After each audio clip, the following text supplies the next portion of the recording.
সব যুদ্ধ শব্দ করে হয় না। কিছু যুদ্ধ হয় নীরবে, পরিবারের হাসি বাঁচিয়ে রাখার জন্য। বাইরে থেকে যাকে সাধারণ মানুষ মনে হয়, সে হয়তো প্রতিদিন পরিবারের জন্য সবচেয়ে বড় লড়াইটা করছে। তা আমরা যখন সংগ্রাম শব্দটা শুনি, তখন সাধারণত বড় কোনো ঘটনা, যুদ্ধ, গোলাগুলি এইসব বুঝি। কিন্তু বাস্তব জীবনের অনেক সংগ্রাম যেগুলো ঘটে, সেগুলো নীরব ঘটে। সেখানে কোনো হাততালি নেই, কোনো প্রশংসা নেই, কোনো পুরস্কার নেই, কোনো খবরও কেউ নেয় না, কোনো জায়গায় এটা প্রচারও হয় না।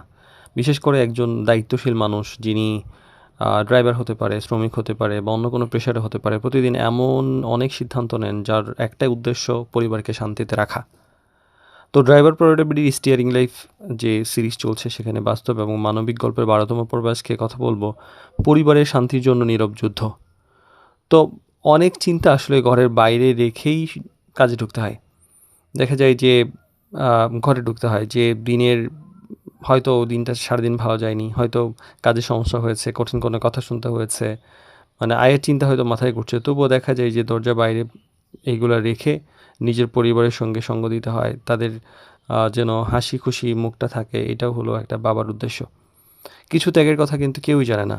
বাবা বা পরিবারের দায়িত্বশীল যিনি সদস্য, অনেক সময় নিজের প্রয়োজনকে পিছিয়ে ফেলেন, মানে পিছিয়ে রাখেন এবং এটা পূরণ করেন না। নতুন কাপড়, নতুন কোনো কিছু, নিজের কোনো প্রয়োজন, দেখা যায় যে সবার প্রয়োজন মেটাতে মেটাতে সেটা কখনো হয়ে ওঠে না। এই যে ত্যাগগুলো আসলে ছোটো মনে হলেও বছরের পর বছর মিলেই এই নীরব যুদ্ধটা একটা চলতেই থাকে, চলমান একটা ব্যাপার। আর সব শক্ত মানুষ আসলে উচ্চস্বরে কথা বলে না। আমরা অনেক সময় মনে করি যে শক্ত মানুষ বলতে যিনি আসলে খুব কঠোর মানুষ। কিন্তু বাস্তবে আসলে শক্ত মানুষ অনেক সময় সেই ব্যক্তি যিনি রাগের জবাবে ধৈর্য ধরেন, হতাশার মাঝেও নিজের দায়িত্ব পালন করেন এবং কষ্টের মাঝেও পরিবারের পাশে থাকেন। তো পরিবারের শান্তি নিজে নিজে আসলে আসে না।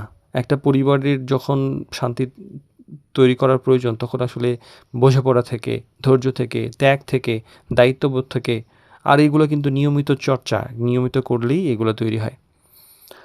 আর নীরব মানুষদেরও কিন্তু আসলে ক্লান্তি আছে।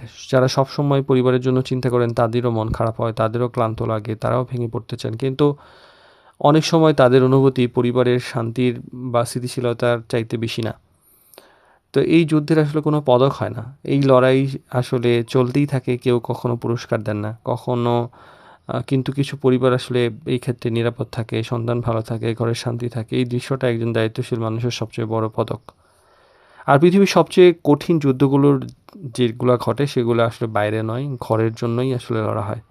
আর সেই নীরব যোদ্ধাদের পরিচয় হয়তো কেউ জানে না, কিন্তু তাদের ত্যাগের উপরই আসলে পরিবারের শান্তি দাঁড়িয়ে থাকে।